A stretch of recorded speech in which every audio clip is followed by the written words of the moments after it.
Good morning everybody. So যেমন কি আমাদের ওয়েস্ট বেঙ্গল পুলিশ কনস্টেবলের যে পিএমটি বিইটি হতে চলেছে 8 তারিখ থেকে, তার জন্য কিন্তু অ্যাডমিট কার্ড কালকে জারি হয়ে গেছে। তো ওখানে অ্যাডমিট কার্ড ডাউনলোড করতে গেলে মানে অনেক ডকুমেন্টস আপলোড করতে হচ্ছে, প্রায় 6খানা ডকুমেন্টস আপলোড করতে হচ্ছে। তো সেই ডকুমেন্টসের মধ্যে যাদের ওবিসি বা এসসি ওবিসি এবি ছিল, তাদের কি করতে হয়েছিল, ডকুমেন্টস রিভ্যালিডেশন করতে হয়েছিল। কিন্তু অনেকে এখনও সেটা করে ফেলতে পারেনি বা অনেকে এখনও রিভ্যালিডেশন কমপ্লিট করতে পারেনি। তারা কিন্তু খুবই উদ্বিগ্ন যে স্যার আমরা কীভাবে ডাউনলোড করব। এরকম অনেক কোশ্চেন এসেছে আমার ইউটিউবে। আমি লাস্ট একটা ভিডিও বানাচ্ছিলাম যে how to download the admit card, step by step আমি দেখিয়েছিলাম।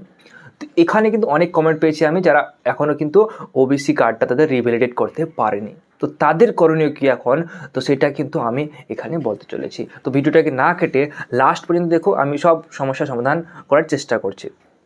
দেখো বন্ধুগণ, ওবিসি কার্ডটা আমাদের রিভ্যালিড করার জন্য অনেক আগে থেকে বলা হয়েছিল। যদি আপনারা না করতে পারেন, সেটা বিভিন্ন রকম সমস্যার কারণ হতে পারে, তো ওটা আনাদার থিং। এবার এখন আমাদের যে রানিং শুরু হতে চলেছে, রানিং হবে 8 তারিখ থেকে। প্রায় তার আগে তো আপনাদের ডেট পড়বে না।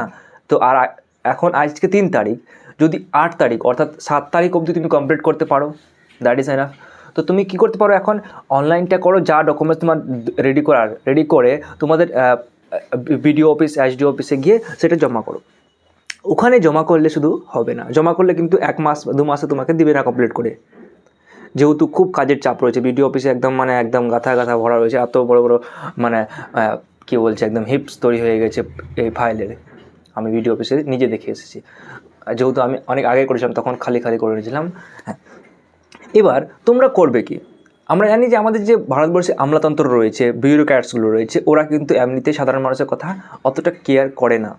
কিন্তু সেখানে যদি কোনো রাজনৈতিক নেতা বা পলিটিক্যাল লিডার কোনো কথা বলে, সেটা কিন্তু তারা তৎক্ষণাৎ করে দেয় কাজটা। তো আমি তোমাদের একটা সাজেশন করতে পারি, তোমাদের যারা ডকুমেন্টস এখন রেডি করতে পারে, তোমরা বিডিও অফিসে যাও, তোমাদের অ্যাপ্লিকেশন দাও, রিকোয়েস্ট করে দেখো। যদি না মানে, যদি না হয় রিকোয়েস্টের মানে তুমি কারণ দেখাবে যে আমাদের 8 তারিখ 7 তারিখের আগে আমাদেরকে এটাকে রিভ্যালিড করতেই হবে, না হলে আমাদের অ্যাডমিট কার্ড পাওয়া যাবে না, এইসব সমস্যা দেখাবে। অবশ্যই করে দেওয়া উচিত। যদি নাও করে দেয়, তাহলে তোমরা কী করতে পারো, কোনো পলিটিক্যাল লিডার বা তোমাদের আশপাশে কোনো মান্যগণ্য লোক রয়েছেন, ওনার হাত ধরে কিন্তু এই কাজটা করে নিতে পারো। তবেই তোমরা ডাউনলোড করবে, that will be vary good. তো ওটাই কিন্তু ভালো একটা উপায়। এবার যদি নাও করতে পারো, তাহলে সমস্যাটা কী বা তাহলে সমস্যার সমাধানটা কী, তাদের জন্য বলবো আমি, সরি। তো তোমরা যারা এখনও করতে পারছো না, মনে করো করতে পারবে না, আজই ডাউনলোড করতে যাচ্ছ, তোমরা কিন্তু আগে কী করবে, অনলাইনটা করে নাও। ওবিসি যে রিভ্যালিডেশন অনলাইন প্রসেসটা রয়েছে, ওটা করে নাও। ওখানে করলে তুমি কী পাবে, ওখানে অ্যাকনোলেজমেন্ট স্লিপে তুমি একটা নাম্বার পেয়ে যাবে, ওবিসি নতুন নাম্বার পেয়ে যাবে। ঠিক আছে, অ্যাকনোলেজমেন্ট স্লিপে ওখানে নাম্বারটা পেয়ে যাবে। ওই নাম্বারটা দিয়ে যখন ডকুমেন্টস তুমি আপলোড করতে যাবে, তখন তুমি পুরোনো ডেটের যে এটা রয়েছে, ডেটটা রয়েছে, ডেট অফ ইস্যু, ওটা দিয়ে দিবে। আর ডকুমেন্টস আপলোড করার সময় ওই ওবিসি কার্ডটা, যেটা তোমার পুরোনোটা আছে, তার সঙ্গে সঙ্গে এটাকে, মানে যে তুমি এখন অ্যাপ্লাই করলে তার যে এটা রয়েছে, অ্যাকনোলেজমেন্ট স্লিপটা রয়েছে, সেই স্লিপটাকে কী করবে, কম্বাইন করে একটা পিডিএফ বানিয়ে আপলোড করে দেবে। পিডিএফের সাইজ কত বলেছে, 200 থেকে 400 কেবির মধ্যে হওয়া উচিত। তো সেই অনুযায়ী বানিয়ে দুটাকে আপলোড করে দেবে। যেহেতু এটা ফিজিক্যাল ভেরিফিকেশন হচ্ছে না, এখানে আমাদের কী হচ্ছে, এখানে একটা আমাদের সফট কপির মাধ্যমে হচ্ছে বা ডিজিটালি ভেরিফিকেশন হচ্ছে। তো এটা কিন্তু অতটা ভাইটাল নয়। তো যারা সিলেকশন করাবেন, ওনারাও কিন্তু জানে যে এটা একটা মানে নাও হতে পারে বা কোনো রকম সমস্যার সম্মুখীন হতে পারে। যখন তোমাদের মানে ডকুমেন্টস ভেরিফিকেশন হবে ফিজিক্যালি, তখন কিন্তু তোমাকে রেডি রাখতেই হবে তোমার সার্টিফিকেটটা, তোমার ওবিসি বা যে রিভ্যালিডেশন রয়েছে, ওটা কিন্তু তোমাকে করতেই হবে। তো মেক শিওর তুমি তার আগে করে নিচ্ছ। 7 তারিখ রয়েছে, 7 তারিখের আগে কমপ্লিট করার চেষ্টা করো। যদি নাও করতে পারো, তাহলে সেই প্রসেসটা বললাম যে তুমি ওল্ড সার্টিফিকেটটাই আপলোড করে দাও, তার সাথে অ্যাকনোলেজমেন্ট স্লিপটাকে ওখানে অ্যাড করে দিয়ে দাও। যখন তুমি পরীক্ষা মানে পাস করে তুমি যখন ডিভিতে গেলে, ডকুমেন্টস ভেরিফিকেশন ইন্টারভিউতে গেলে, তখন কিন্তু তোমার ফিজিক্যালি ভেরিফিকেশন করাবে সব জায়গায়, তখন কিন্তু তোমাকে রেডি লাগবে। I hope. তো আমি আমার ভিডিওতে অনেকগুলো কমেন্ট পেয়েছি, যদি আমি এখানে কমেন্ট দেখার চেষ্টা করি কী কমেন্ট করেছে। এখানে একজন কমেন্ট করেছেন, ওল্ড ওবিসি সার্টিফিকেট দিয়ে অ্যাডমিট কার্ড ডাউনলোড করতে পারবো? আমার ওবিসি সার্টিফিকেট ডিজিটাল করা হয়নি, রিভ্যালিডেশন করা হয়নি। তো এখানে বলেছে প্লিজ হেল্প মি। তো তোমার কোয়েশ্চেন আনসার তুমি পেয়ে গেছো, আই হোপ। হ্যাঁ, এবার সেম ওবিসি, দাদা আমার রিভ্যালিডেশন ওবিসি সার্টিফিকেটটা নাই, PST PMT admit card download করার সময় ইস্যু ডেট চাইছে, পুরনো ওবিসি সার্টিফিকেট 2017 ডেটটা দিব? রিভ্যালিডেশনের জন্য বলছে 15 দিন লাগবে, অ্যাকনলেজমেন্ট ডেটটা দিলে হবে।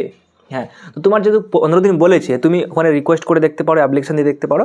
যদি তোমার তুমি পেয়ে যাও তাহলে ভালো আছে, 7 তারিখের মধ্যে তুমি করে না, তারপর অ্যাডমিট কার্ড ডাউনলোড করে চলে যাবে রানিং করতে। ভেবে নাও তোমার যে 8 তারিখই রানিং হবে, তাহলে 7 তারিখের মধ্যে তুমি করে নাও, কমপ্লিট করে নাও। হ্যাঁ, এবার পুরোনো ডেটটা দিয়ে দাও, আমি যেটা বললাম যে অ্যাকনলেজমেন্ট স্লিপটাকে ওখানে জয়েন করে দিয়ে দাও। এখানে বলেছে হাইয়েস্ট কোয়ালিফিকেশনটা কি আপলোড করতেই হবে। হ্যাঁ, যেহেতু এখানে আপলোডের অপশন দিয়েছে, আপলোড না করলে কিন্তু তুমি নেক্সট স্টেপে যেতেই পারবে না। তো তোমার সবার যেটা কোয়ালিফিকেশন সেটা দিতে হবে তোমাকে। তুমি মনে করো মাধ্যমিক পাসই করেছো শুধু, তো মাধ্যমিক পাসটাই তোমার হাইয়েস্ট কোয়ালিফিকেশন। আমি মনে করো গ্র্যাজুয়েশন করেছি, তো আমি গ্র্যাজুয়েশনটা দিয়েছি হাইয়েস্ট কোয়ালিফিকেশন। হ্যাঁ, সেটা তোমার যেটা রয়েছে ওটাই কিন্তু দিবে। হ্যাঁ, এটাও কিন্তু ম্যাকচার করবে, তুমি যখন পরীক্ষা অ্যাপ্লাই করেছিলে ওই অ্যাপ্লাইয়ের সময় তুমি হাইয়েস্ট কোয়ালিফিকেশন কোনটা দিয়েছিলে। মনে করো গ্র্যাজুয়েশন দিয়েছো তুমি, বা এইচএস দিয়েছো, তারপরে তুমি গ্র্যাজুয়েশন কমপ্লিট করেছো, হতে পারে এরকম। তো তুমি যেটা তখন দিয়েছিলে সেটাই আপলোড করবে কিন্তু। ওকে।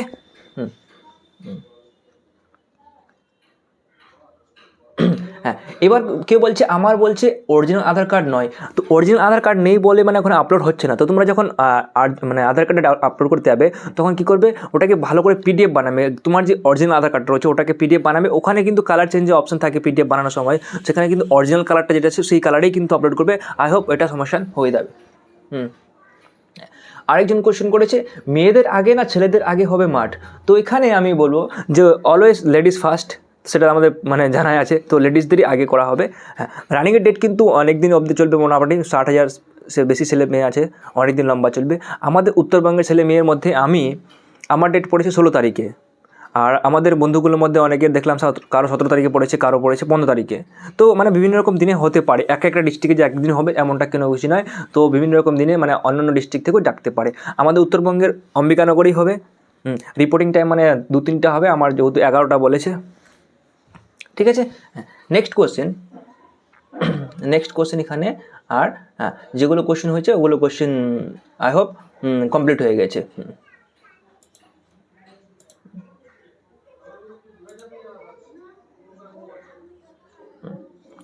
সো আই হোপ আমি বুঝাতে পেরেছি তোমাদেরকে তোমরা সমাধান কীভাবে করবে। আর আরও কোনো কিছু জানা থাকলে অবশ্যই কমেন্টে জানাবে, আমি পরবর্তী ভিডিওতে আপনাদের জন্য সেটা বানিয়ে আপলোড করে দেবো বা তোমাদের কোশ্চেনের জবাব দেওয়ার চেষ্টা করব। ঠিক আছে বন্ধুগণ, আবার আসবো নতুন ভিডিও নিয়ে। ততক্ষণের জন্য সুখে থাকো, ভালো থাকো, জীবনে বিজয়ী হও। জয় হিন্দ।